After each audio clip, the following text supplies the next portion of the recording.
CM Chandrababu దేవుణ్ణి కూడా రాజకీయాలకు వాడుకుంటున్నారని ఆరోపించారు మాజీ సీఎం జగన్. కల్తీ వ్యవహారం అంతా ఓ కట్టుకథ అని చెప్పారు. కోట్లాది మంది హిందువుల మనోభావాలను దెబ్బతీసే విధంగా చంద్రబాబు మాట్లాడారని విమర్శించారు. సీఎంగా ఉన్న వ్యక్తి ఇలాంటి ఆరోపణలు చేయటం ధర్మమేనా అని ప్రశ్నించారు. ప్రతి ట్యాంకర్ NABL సర్టిఫికేట్ తీసుకురావాలని, ఆ తర్వాత టీటీడీ 3 శాంపిల్స్ తీసుకొని పరిశీలిస్తుందని చెప్పారు. 3 టెస్టులు పాస్ అయితేనే టీటీడీ అనుమతిస్తుందని తెలిపారు. ఈ ప్రక్రియ అంతా దశాబ్దాల నుంచి కొనసాగుతోందని స్పష్టం చేశారు. జూలై 23న NDDB రిపోర్ట్ వస్తే 2 నెలలు ఎందుకు బయట పెట్టలేదని జగన్ ప్రశ్నించారు. చంద్రబాబు పాలన అంతా మోసమేనని ఆరోపించారు మాజీ సీఎం వైఎస్ జగన్.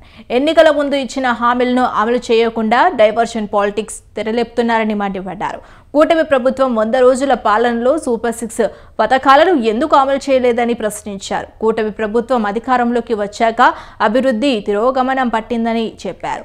రైతులకు పెట్టుబడి సాయం కూడా అందించలేదని, ఉచిత పంట బీమా ఎగిరిపోయిందని విమర్శించారు. ప్రతి రంగంలోనూ తిరోగమనం నడుస్తోందని జగన్ ఆరోపించారు.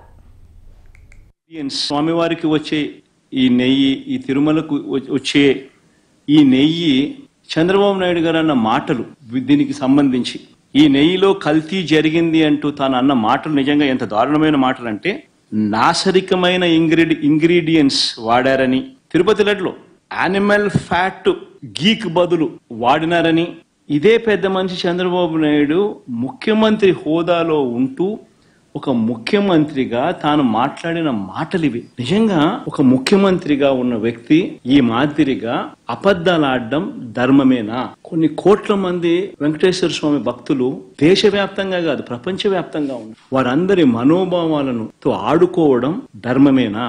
నిజంగా అసలు ప్రొసీజర్ ఏంది, ప్రక్రియ ఏంది, ఎలా జరుగుతుంది అన్నది నిజంగా కూడా అందరూ ఒక్కసారి ఆలోచన చేయాలి. ఎప్పటి నుంచో జరుగుతున్న ఈ క్వాలిఫికేషన్ క్రైటీరియా, రాష్ట్రంలో అరాచక ఆటవిక పాలన మీద మేము ఢిల్లీకి వెళ్లి ధర్నా చేస్తే డైవర్షన్ చేసేందుకు చంద్రబాబు నాయుడు ఏం చేస్తాడు?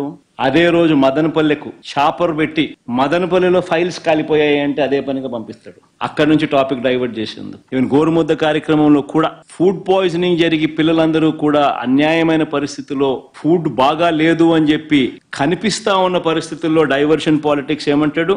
చంద్రబాబు ప్రమాణ స్వీకారానికి 30 ఏళ్ళంటూ సెలబ్రేషన్స్ తో డైవర్షన్ అంటాడు.